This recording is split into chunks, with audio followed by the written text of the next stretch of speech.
Hello everyone, मेरे प्यारे बच्चों। आज अपन नया टॉपिक स्टार्ट करेंगे। कौन सा? प्रत्यावर्ती धारा का औसत मान यानी मीन वैल्यू। क्या स्टार्ट करेंगे? प्रत्यावर्ती धारा का औसत मान। देखिए, प्रत्यावर्ती धारा का औसत मान 0 होता है। प्रत्यावर्ती धारा का एक पूर्ण चक्र में औसत मान क्या होता है? 0 होता है। अब उसको सिद्ध करेंगे। क्या करेंगे बेटा? सिद्ध करेंगे। तो कैसे सिद्ध करते हैं? यानी प्रत्यावर्ती धारा का औसत मान क्या होता है? एक पूर्ण चक्र में प्रत्यावर्ती धारा का औसत मान 0 होता है। अब इसको सिद्ध कैसे करते हैं? देखिए, एक पूर्ण चक्र में प्रत्यावर्ती धारा का औसत मान एक पूर्ण चक्र में एक पूर्ण चक्र में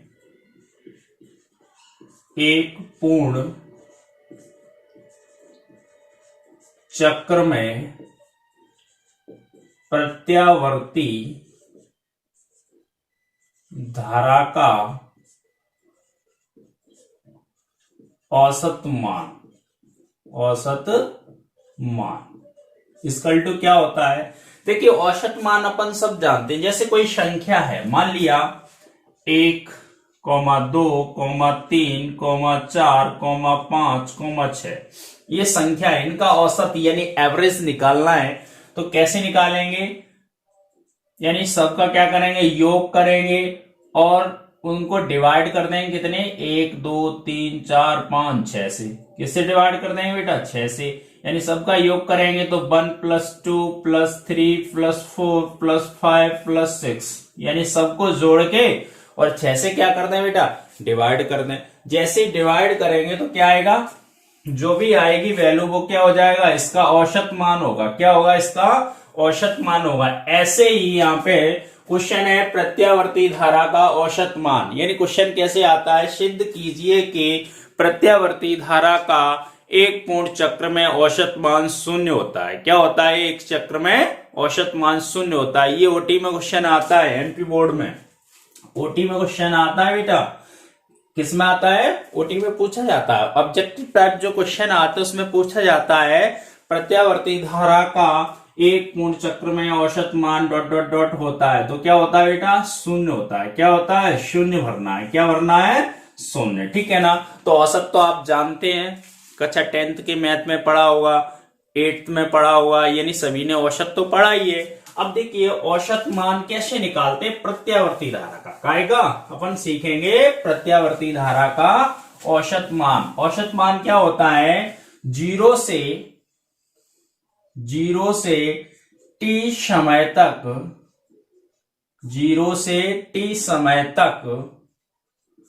बहने वाली कुल धारा। ठीक है? बटे में क्या आता है? यानी कुल समयांतर। बटे में क्या आएगा? कुल समयांतर। ठीक है? कुल समयांतर। ठीक है बेटा? कुल समयांतर। ठीक है? यानी 0 से t समय तक बहने वाली कुल धारा बटे कुल समयांतर। अब क्या आता है यहाँ पे? 0 से t समय तक बहने वाली धारा, यानी 0 से t समाकलन करेंगे इसका। बहने वाली धारा क्या होती? I dt। और समय क्या होगा? t। समय क्या होगा? कुल समय क्या होगा? t। यानी प्रत्यावर्ती धारा का ऐसे ही तो ग्राफ होता है ना। ऐसे ग्राफ बनता है प्रत्यावर्ती धारा का। ठीक है? यानी प्रत्यावर्ती धारा का ऐसे ही तो ग्राफ बनता है। अब देखिए वो क्या कह रहा है। देखिए, यहाँ पे जो धारा बह रही है, यहाँ पे जो धारा बह रही है, यहाँ पे जो धारा प्रवाहित हो रही है, यहाँ पे जो धारा प्रवाहित हो रही है, यहाँ पे जो धारा प्रवाहित हो रही है, यहाँ पे जो धारा प्रवाहित हो रही है, यहाँ पे जो धारा प्रवाहित हो रही है, फिर यहाँ पे, फिर यहाँ पे, फिर यहाँ पे। तो क्या है? 0 से t समय, यानी पूरा समय कितना है बेटा? t। यहां से यहां तक का जो समय है वो कितना है? t समय। कितना समय मान लिया? t। और 0 से कहां से? 0 से यहां तक जो बहने वाली धारा है वो कुल धारा लेंगे। क्या लेंगे? उसको कुल धारा। अब प्रत्यावर्ती धारा का अपन समीकरण जानते हैं। प्रत्यावर्ती जो धारा होती है मेरे प्यारे बच्चों, आपको बताया है प्रत्यावर्ती धारा होती है, क्या होती है? I equal to I0 sine omega t. ये होता है ना प्रत्यावर्ती धारा का समीकरण है। ये समीकरण एक मान लेंगे, इसको समीकरण यहां पे लिखिए I equal to I0 sine omega t. इसको समीकरण कौन सा मान लें? 2, यानी ये प्रत्यावर्ती धारा का समीकरण है।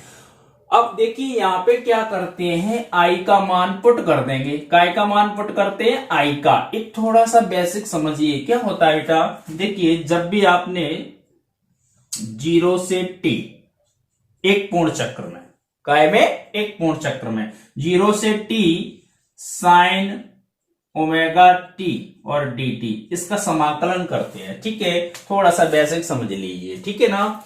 तो क्या आता है? 0 से टी, 0 से टी, इसका समाकलन करेंगे तो क्या आएगा बेटा? माइनस कॉस ओमेगा टी और इक्वल टू बटे में क्या आ जाएगा? ओमेगा। ठीक है, और लिमिट कितनी है? 0 से टी। ठीक है, यानी जो कॉस ओमेगा टी बटे ओमेगा आएगा, यानी समाकलन होता है। यानी जैसे आपने समाकलन के फॉर्मूले पढ़े होंगे, क्या फॉर्मूला है? देखिए समाकलन का होता है sine theta into d theta equal to क्या आता है? कॉस थीटा माइनस के, और कॉस थीटा इक्वल टू क्या होता है? Cos theta, d theta equal to क्या होता है? Sine theta. ठीक है, ये फॉर्मूला है, यानी सूत्र है। काय के बेटा सूत्र है ये। जो मैथ वाले स्टूडेंट है उनको तो पता है, जो बायो वाले स्टूडेंट होते हैं उनको दिक्कत आती है। ठीक है ना, इसलिए बता रहे हैं। यानी जो समाकलन होता है साइन थीटा डी थीटा, उसका क्या होता है? माइनस कॉस थीटा, और जो समाकलन होता है कॉस थीटा डी थीटा, उसका क्या होता है? Sine theta. ठीक है ना, ये ध्यान रखना है। ओके, अब देखिए यहाँ पे जो प्रत्यावर्ती धारा है, प्रत्यावर्ती धारा क्या होता है? यानी एक पूर्ण चक्र में प्रत्यावर्ती धारा का औसत मान 0 होता है। अब इसको सिद्ध करना है तो क्या करेंगे? एक पूर्ण चक्र में प्रत्यावर्ती धारा का औसत मान इक्वल टू क्या करेंगे? 0 से t समय तक बहने वाली कुल धारा। 0 से t समय तक, यानी यहां तक का जो समय है वो कितना है? t है।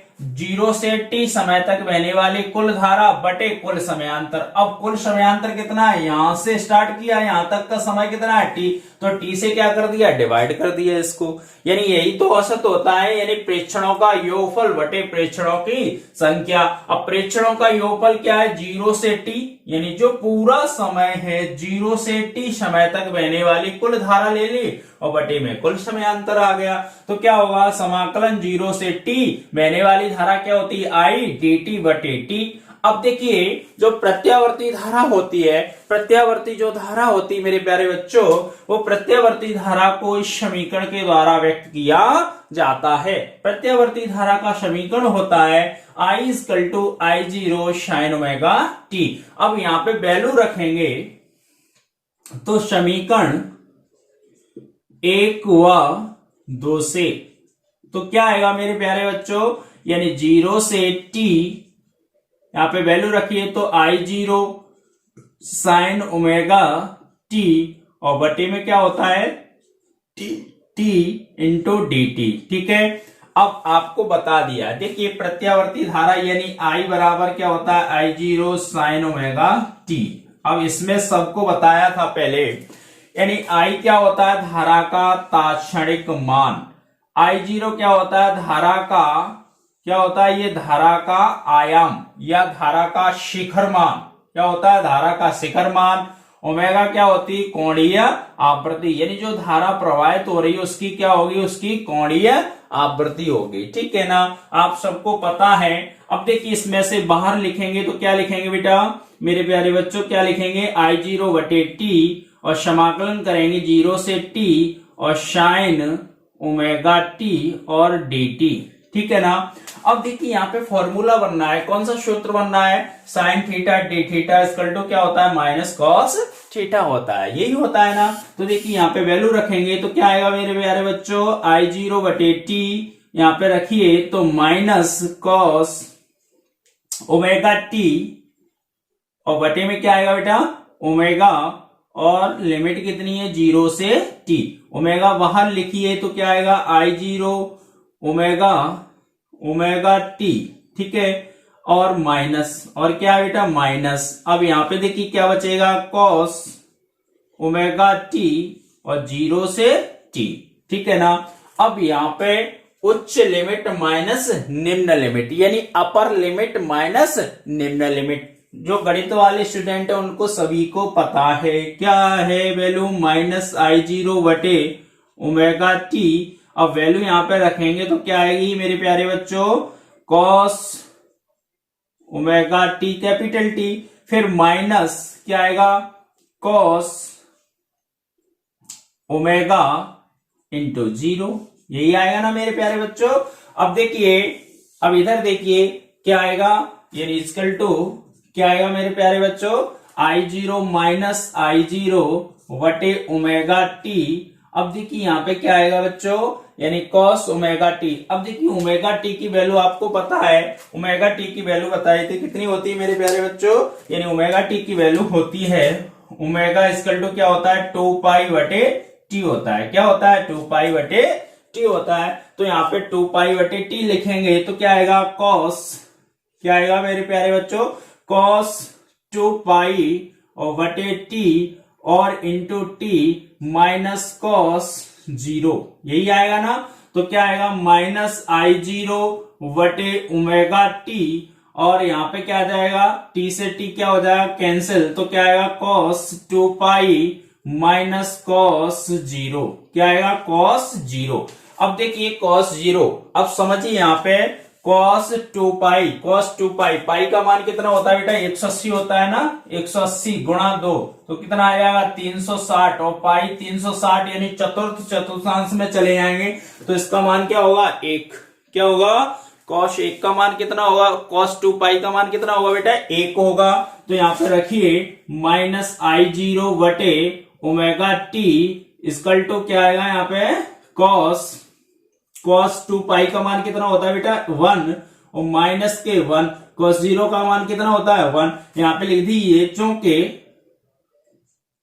cos 2 पाई इक्वल टू 1 और cos 0 इक्वल टू क्या होता है 1 होता है। तो क्या आ जाएगा मेरे प्यारे बच्चों -I0 बटे ओमेगा टी, और यहाँ पे 1 से 1 कैंसिल होगा तो क्या बचेगा 0 इक्वल टू 0, तो क्या आ जाएगा 0। यानी क्या होता है प्रत्यावर्ती धारा का औसत मान, यानी प्रत्यावर्ती धारा का एक पूर्ण चक्र में औसत मान कितना होता है 0 होता है, वो अपन ने सिद्ध कर लिया। यानी प्रत्यावर्ती धारा का मेरे प्यारे बच्चों क्या होता है औसत मान क्या होता है 0 होता है, वही तो सिद्ध करना था। यानी क्वेश्चन ऐसे आता है सिद्ध कीजिए कि प्रत्यावर्ती धारा का एक पूर्ण चक्र में औसत मान 0 होता है, क्या होता है 0 होता है। और ये ओटी में क्वेश्चन आ चुका है, किस में आ चुका है मेरे प्यारे बच्चों, ओटी में क्वेश्चन आ चुका है एमपी बोर्ड में। किस में आया था ओटी में, यानी औसत मान कितना होता है बेटा 0 होता है, जो अपन ने क्या कर लिया सिद्ध कर लिया,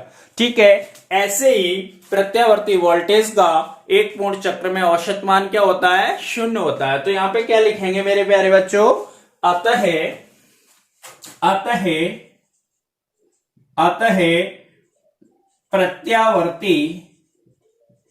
प्रत्यावर्ती धारा का एक पूर्ण चक्र में औसत मान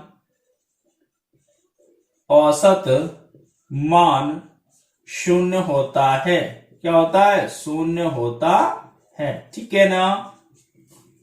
समझ पा रहे हैं ना मेरे प्यारे बच्चों। यानी अतः प्रत्यावर्ती धारा का एक पूर्ण चक्र में औसत मान क्या होता है बेटा 0 होता है, ठीक है। ये ओटी में क्वेश्चन आ चुका है, किस में आया था बेटा ओटी में आया था, ठीक है। यानी एक पूर्ण चक्र में औसत मान क्या होता है 0 होता है। ऐसे ही क्वेश्चन आ सकता है प्रत्यावर्ती वोल्टेज का, प्रत्यावर्ती वोल्टेज का औसत मान क्या होता है, प्रत्यावर्ती वोल्टेज का एक पूर्ण चक्र में औसत मान ... होता है। तो अगर अपन धारा का सिद्ध कर लेंगे तो वोल्टेज का भी क्या होगा बेटा 0 होगा, वोल्टेज का भी क्या होगा 0। तो यहां पे लिख सकते हैं अतः प्रत्यावर्ती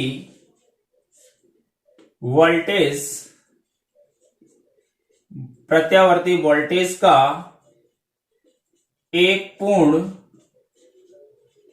चक्र में औसत मान 0 होता है। क्या होता है? 0 होता है। ठीक है ना। यानी एक पूर्ण चक्र में प्रत्यावर्ती वोल्टेज का मान भी क्या होता है? 0 होता है। क्या होता है बेटा? 0। और प्रत्यावर्ती धारा का भी मान क्या होता है? 0 होता है। ठीक है ना। आई होप ये क्वेश्चन आप समझ पा रहे होंगे। पूरा मक्खन की तरह है। कैसे है देखिए, थोड़ा सा समझिए। यानी जैसे अपन निकालते हैं, क्या निकालते हैं? औसत निकालते हैं। क्या निकालते हैं? औसत, यानी एवरेज निकालते हैं। कैसे निकालते हैं मेरे प्यारे बच्चों? यानी जैसे कुल धारा यानी मान लो कुल प्रेक्षण दिए, जैसे मान लो 1 2 3 4 5 दिए, ठीक है ना। तो क्या करते हैं? प्रेक्षणों का योगफल बटे प्रेक्षणों की संख्या, ऐसे ही तो निकालते हैं। प्रेक्षण कितने? 5, तो 1 + 2 + 3 + 4 + 5 और बटे में क्या आएगा? 5। यही तो आता है ना। ऐसे ही एक पूर्ण चक्र में प्रत्यावर्ती धारा का औसत मान क्या होगा? 0 से t समय तक बहने वाली कुल धारा, 0 से t समय तक बहने वाली कुल धारा। अब कितनी धारा है? t समय तक, तो t का कुल समयांतर कितना है? t, तो t का क्या दे दिया? भाग। धारा क्या होती है? I, तो dt। अब प्रत्यावर्ती धारा का अपन समीकरण जानते हैं। क्या होता है मेरे प्यारे बच्चों? I = I0 sin omega t होता है। तो यहाँ पे वैल्यू रख देंगे। फिर क्या करना है? अपन सूत्र लगाना है। सूत्र लगाने के बाद सीधी सी वैल्यू रखते जाएंगे। ओके। अगर आपको ये हमारा क्वेश्चन अच्छा लगता है तो क्या करना है? लाइक। क्या करना है मेरे प्यारे बच्चों? लाइक करना है। वैल्यू यानी √-स्क्वायर वैल्यू क्या होती है? देखिए, अपन ने पिछले टॉपिक में पढ़ा था प्रत्यावर्ती धारा का औसत मान। क्या पढ़ा था? प्रत्यावर्ती धारा का औसत मान पढ़ा था। औसत मान कितना होता है बेटा? 0 होता है। क्या होता है बेटा? 0 होता है ना। ऐसे ही प्रत्यावर्ती धारा का अब क्या करें? वर्ग करें। क्या करें? वो वर्ग करें। जैसे अपन ने पढ़ा था पहले, क्या पढ़ा था? प्रत्यावर्ती धारा का वर्ग माध्य मूल मान, यानी प्रत्यावर्ती धारा का औसत मान पढ़ा था। प्रत्यावर्ती धारा का औसत मान क्या होता है? 0 से t समय में बहने वाली कुल धारा, यही तो होता है ना, बटे कुल समयांतर, यही होता है ना बेटा। प्रत्यावर्ती धारा का औसत मान यानी 0 से t समय तक बहने वाली कुल धारा बटे कुल समयांतर। अब देखिए यहाँ पे क्या है? थोड़ा सा चेंजिंग है। चेंजिंग क्या है? यानी क्या करना है? प्रत्यावर्ती धारा का वर्ग माध्य मूल मान वर्ग करना है। क्या करना है बेटा? वर्ग करना है। प्रत्यावर्ती धारा का क्या करना है? वर्ग, यानी I का क्या करना है? वर्ग करना है। यानी जो प्रत्यावर्ती धारा का वर्ग माध्य मूल मान होता है उसको IRMS से प्रदर्शित करते हैं। कैसे प्रदर्शित करते हैं? IRMS से। और I का क्या करना है? अपन है वर्ग निकालना है। क्या निकालना है? वर्ग। और IRMS का मान निकालना है। अब देखिए, प्रत्यावर्ती धारा का वर्ग माध्य मूल मान क्या होता है? प्रत्यावर्ती धारा का वर्ग माध्य मूल मान एक पूर्ण चक्र पर I वर्ग के माध्य के वर्गमूल के बराबर होता है। यानी I जो वर्ग का मान होता है उसके वर्गमूल के कैसा होता है? बराबर होता है। और इसे IRMS से प्रदर्शित करते हैं। प्रत्यावर्ती धारा का जो वर्ग माध्य मूल मान होता है मेरे प्यारे बच्चों, उसको कैसे प्रदर्शित किया जाता है? IRMS से प्रदर्शित करते हैं। ठीक है ना। तो कैसे निकालेंगे इसको? देखिए, ये आप समझ पा रहे हैं ना। प्रत्यावर्ती धारा का औसत मान क्या होता है? 0 से t समय में बहने वाली कुल धारा बटे कुल समयांतर। अब प्रत्यावर्ती धारा का जो वर्ग माध्य मूल मान होता है उसे कैसे IRMS से प्रदर्शित करते हैं? तो डायरेक्ट लिखेंगे। क्या लिखेंगे मेरे प्यारे बच्चों? IRMS का वर्ग, IRMS का वर्ग इक्वल टू क्या होगा? 0 से t समय में बहने वाली कुल धारा, जीरो से t समय में अब समय में क्या होगा, इसका वर्ग आएगा, जो बहने वाली धारा हुई उसका क्या आएगा, जीरो से t समय में बहने वाली कुल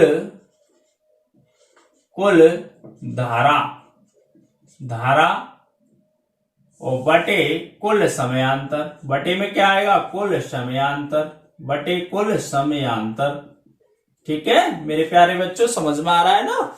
अब देखिए यहाँ पे IRMS का क्या वर्ग है, तो इस इधर भी क्या होगा, जीरो से t समय में बहने वाली कुल धारा का वर्ग आएगा। क्या आएगा, कुल धारा का क्या आएगा मेरे प्यारे बच्चों, वर्ग आएगा। क्या आएगा, वर्ग, क्योंकि वर्ग निकालना है। क्या निकालना अपन है, वर्ग, प्रत्यावर्ती धारा का वर्ग निकालना है, वर्ग माध्य मूल मान यानी रूट मीन स्क्वायर वैल्यू। अब देखिए IRMS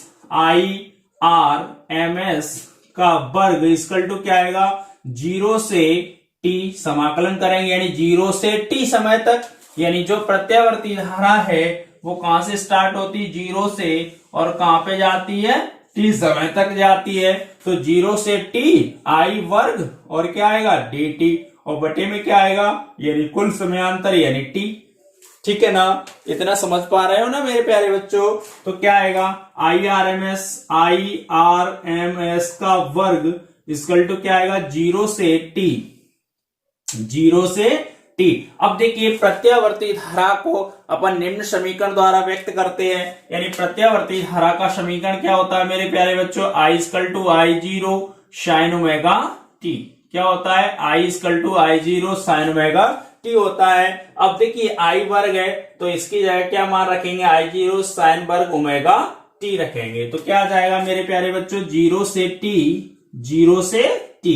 अब देखिए I वर्ग का मान रखिए तो क्या आएगा, I0 वर्ग बटे I0 वर्ग और क्या आएगा, साइन वर्ग ओमेगा t और क्या आएगा, dt, और बटे में क्या आएगा मेरे प्यारे बच्चों, t। अब जो अचर है उसको कहां लिखेंगे, बाहर लिखेंगे। तो क्या आएगा मेरे प्यारे बच्चों, I0 वर्ग बटे में क्या आएगा, t, और समाकलन जीरो से t साइन वर्ग ओमेगा t और क्या आएगा मेरे प्यारे बच्चों, dt। अब देखिए अपन ने जो पिछला जो टॉपिक था उसमें क्या पढ़ा था, समाकलन साइन ओमेगा t और dt। तो इसका सीधा समाकलन क्या होता है, माइनस कॉस ओमेगा t और बटे में क्या आता है, ओमेगा, यही तो होता है ना। अब देखिए यहाँ पे क्या है, साइन वर्ग ओमेगा t है, साइन वर्ग क्या है मेरे प्यारे बच्चों, ओमेगा t है। तो इसको क्या करेंगे, एक फॉर्मूला लगाएंगे, कौन सा, हाफ एंगल का, यानी सूत्र से, काय से बेटा, सूत्र से क्या होगा, cos 2 थीटा इक्वल टू क्या होता है, 1 माइनस 2 साइन वर्ग थीटा, साइन वर्ग थीटा, यही होता है ना मेरे प्यारे बच्चों, cos 2 थीटा इक्वल टू क्या आता है मेरे प्यारे बच्चों, साइन 1 माइनस 2 साइन वर्ग थीटा। ठीक है ना। अब थीटा की जगह ओमेगा टी है तो ओमेगा टी लिख देंगे। ठीक है ना। अब देखिए यहाँ पे कॉस, इसका क्या करेंगे, पक्षांतर करेंगे तो क्या आएगा, कॉस 2 थीटा -1 इक्वल टू क्या आएगा, -2 साइन वर्ग थीटा। अब 2 का क्या दे दें इसमें, भाग। ठीक है ना। तो क्या आएगा मेरे प्यारे बच्चों, साइन वर्ग थीटा माइनस के। ठीक है। तो क्या आ जाएगा, कॉस 2 थीटा -1 और इक्वल टू बटे में क्या आएगा 2। अब माइनस का भी दे दो भाग, तो sine square theta equal to क्या आएगा, कॉस माइनस के कॉस 2 थीटा और प्लस के 1 और बटे में क्या आएगा 2। अब इसको ऐसे लिख दो, sine square theta equal to minus का या पहले प्लस का 1 माइनस कॉस 2 थीटा बटे 2। अब देखिए साइन वर्ग थीटा, साइन वर्ग का अपन ने मान निकाल लिया। क्या होता है, साइन वर्ग थीटा इक्वल टू क्या होता है, 1 माइनस कॉस 2 थीटा बटे 2 होता है। ठीक है ना मेरे प्यारे बच्चों, यहाँ पे वैल्यू पुट कर देंगे यहाँ पे। ठीक है, ये समीकरण मान लिया अपन ने 1। कौन सा मान लिया? 1। अब देखिए यहाँ पे वैल्यू रखेंगे समीकरण 1 से, समीकरण 1 से जैसे ही वैल्यू रखेंगे तो क्या आएगा मेरे प्यारे बच्चों, यानी समीकरण 1 में जैसे ही वैल्यू रखेंगे तो क्या आएगा, देखिए वैल्यू रखिए तो आई आर एम एस का वर्ग, आई आर एम एस का वर्ग इक्वल टू क्या आएगा, 0 से I0 वर्ग बटे टी, और समाकलन क्या है 0 से टी। अब यहां पे वैल्यू रखिए तो क्या आएगा, -1 cos 2 ओमेगा टी, और बटे में क्या आएगा बेटा 2, यही आएगा ना। ठीक है ना। अब देखिए यहाँ पे जो 2 है उसको बाहर लिखेंगे तो क्या आ जाएगा मेरे प्यारे बच्चों, I0 वर्ग बटे 2t, अब 0 से t और dt और आएगा, क्या आएगा dt, और क्या बचाता है dt बचाता है। ठीक है ना, तो क्या आएगा 1 माइनस कॉस 2 ओमेगा टी, और क्या आएगा dt। अब इसको कैसे लिखेंगे मेरे प्यारे बच्चों, I0 वर्ग बटे 2t, और यहां पे क्या आएगा dt, समाकलन 0 से t और dt, फिर माइनस 0 से t, और क्या आएगा cos 2 ओमेगा t, और क्या आएगा dt। ठीक है ना। अब देखिए यहाँ पे क्या आ जाएगा मेरे प्यारे बच्चों, I0 वर्ग बटे 2t। अब यहाँ पे समाकलन करेंगे तो 1 का क्या होगा, वो dt का क्या होगा, t होगा, dt का क्या होगा मेरे प्यारे बच्चों, t होगा, और लिमिट कितनी है 0 से t है, लिमिट कितनी है 0 से t, माइनस यहाँ पे क्या आएगा, cos का क्या होता है साइन होता है, तो क्या आ जाएगा मेरे प्यारे बच्चों, साइन 2 ओमेगा t और बटे 2 ओमेगा, यही आएगा ना, और लिमिट कितनी है 0 से t, यही लिमिट है ना, 0 से t लिमिट है, 0 से t लिमिट है। ठीक है, तो क्या आएगा मेरे प्यारे बच्चों, यानी I0 वर्ग बटे 2t, और यहां पे इसका करेंगे तो क्या आएगा t माइनस 0। ठीक है ना, t माइनस 0। ओके, अब यहां पे देखिए क्या आएगा मेरे प्यारे बच्चों, माइनस 2 ओमेगा को बाहर लिखो, 2 ओमेगा बाहर लिख लिया तो क्या आएगा, sine 2 omega t minus sine 2 omega 0। ठीक है ना, यानी उच्च लिमिट माइनस निम्न लिमिट। ठीक है ना मेरे प्यारे बच्चों, I0 वर्ग बटे 2t, यहां पे क्या आएगा इंटू टी, इंटू क्या बचेगा t, माइनस 1 बटे 2 ओमेगा, 2 ओमेगा। ठीक है, यहां पे t आ जाएगा, माइनस 0 होगा। ठीक है, माइनस 0 तो t बचेगा। अब देखिए यहां पे क्या आएगा, ओमेगा का मान रखेंगे, काय का मान रखेंगे, ओमेगा का, ये मान तो 0 होता है, साइन 2 ओमेगा 2 इंटू 0 0 हो जाएगा। अब ये देखिए यहाँ पे क्या बचेगा, साइन 2 ओमेगा और t माइनस साइन 0। ठीक है ना, अब देखिए साइन 0 का मान 0 होता है तो यहाँ पे 0। ठीक है, समझ पा रहे हैं ना मेरे प्यारे बच्चों, तो क्या आएगा I0 वर्ग बटे 2t बटे 2t, और इंटू टी, इंटू क्या आएगा t माइनस 1 बटे 2 ओमेगा। अब देखिए साइन 2 ओमेगा t, अब ओमेगा की वैल्यू क्या होती है मेरे प्यारे बच्चों, 2 पाई बटे t होती है, क्या होती है 2 पाई बटे t। तो यहाँ पे जैसे ही वैल्यू रखेंगे तो क्या आएगा, साइन 2 इंटू 2 पाई बटे t इंटू टी। अब t से t क्या हो जाएगा, कैंसिल हो जाएगा, तो क्या आएगा I0, अब क्या आएगा मेरे प्यारे बच्चों, देखिए क्या आएगा, I0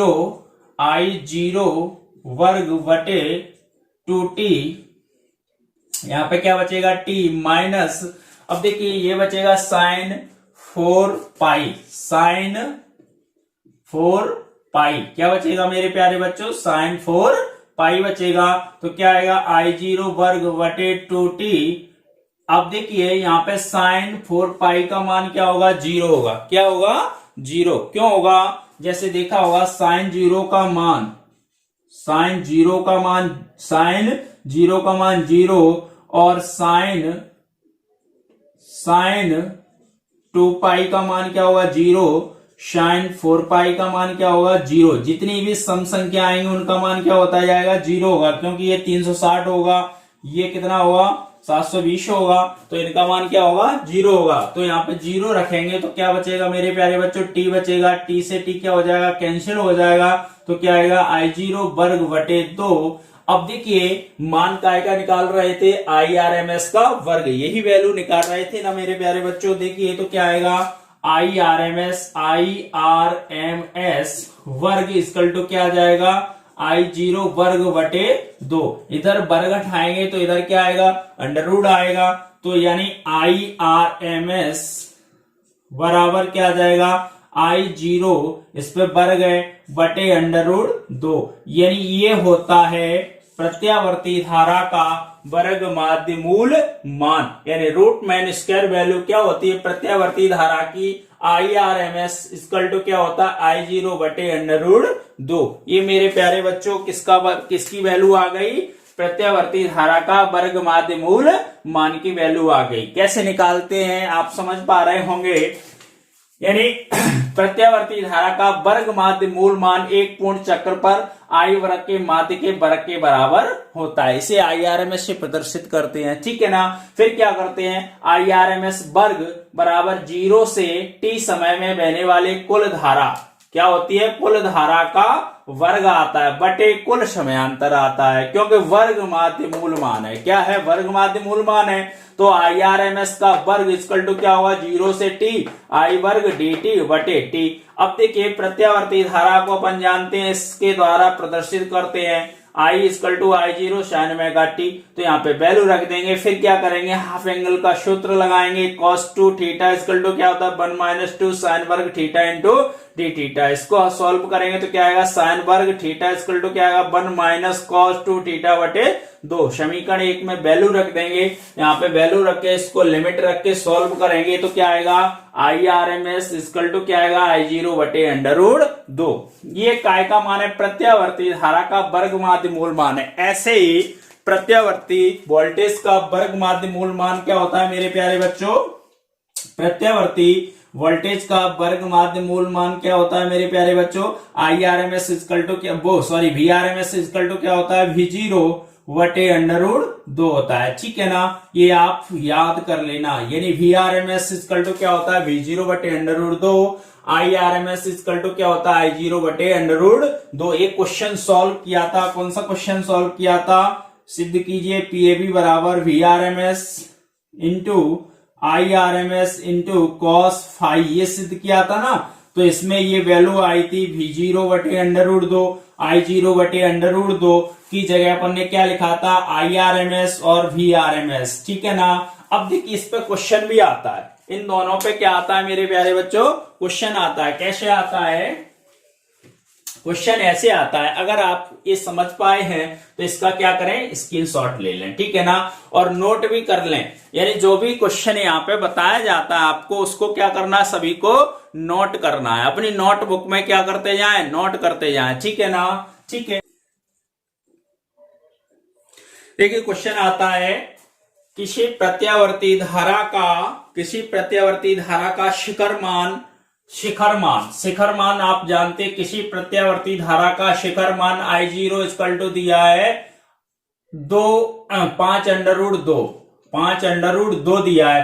तो प्रत्यावर्ती धारा का वर्ग माध्य मूल मान ज्ञात करना है, प्रत्यावर्ती धारा का IRMS यानी वर्ग माध्य मूल मान ज्ञात करना। ये क्वेश्चन है, क्वेश्चन दिया है प्रत्यावर्ती धारा का शिखर मान, यानी क्वेश्चन ऐसे है बेटा मेरे प्यारे बच्चों, प्रत्यावर्ती धारा का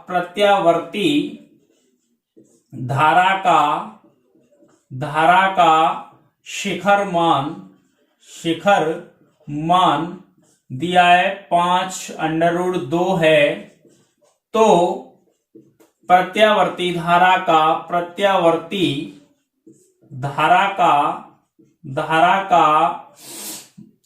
प्रत्यावर्ती धारा का वर्ग माध्य मूल मान ज्ञात कीजिए। वर्ग माध्य मूल मान ज्ञात कीजिए, ज्ञात कीजिए, ऐसे क्वेश्चन आता है। ठीक है ना। अब देखिए हल दिया है, हल क्या दिया है बेटा, I0 बराबर शिखर मान होता है I0 बराबर 5√2 दिया है। प्रत्यावर्ती धारा का वर्ग माध्य मूल मान ज्ञात करना है, तो प्रत्यावर्ती धारा का वर्ग माध्य मूल मान अपन ज्ञात करेंगे। तो अपन जानते हैं सूत्र से, सूत्र क्या होता है IRMS इक्वल टू क्या होता है बेटा I0 बटे √2 होता है। अब देखिए यहाँ पे वैल्यू रखेंगे तो IRMS इक्वल टू I0 का मान 5√2 बटे √2 से √2 कैंसिल, तो IRMS इक्वल टू क्या आएगा 5 एम्पियर, क्या जाएगा एम्पियर। ठीक है ना। ये 2 नंबर में क्वेश्चन आ सकता है, ओटी में आ सकता है क्वेश्चन, ओटी में भी पूछा जा सकता है। ठीक है ना। ऐसे ही मान चेंज कर दे, यानी क्वेश्चन को क्या कर दे, चेंज कर दे। कैसे क्वेश्चन कर दे, प्रत्यावर्ती वोल्टेज का शिखर मान, प्रत्यावर्ती वोल्टेज का शिखर मान दे दे 100√2 है, 100√2 है। तो प्रत्यावर्ती वोल्टेज का शिखर मान दे दिया अपने, शिखर मान दे दिया, तो प्रत्यावर्ती वोल्टेज का मान ज्ञात कीजिए, वोल्टेज का मान ज्ञात कीजिए। ऐसे क्वेश्चन आ सकता है मेरे प्यारे बच्चों। तो कैसे सॉल्व करना है आपको, यानी प्रत्यावर्ती वोल्टेज का शिखर मान दिया है, हल दिया है, क्या दिया बेटा V0 इक्वल टू क्या दिया है 100√2। ठीक है ना। अब प्रत्यावर्ती वोल्टेज का मान होता है, वोल्टेज का मान VRMS होता है, VRMS इक्वल टू अपन ज्ञात करना है, तो VRMS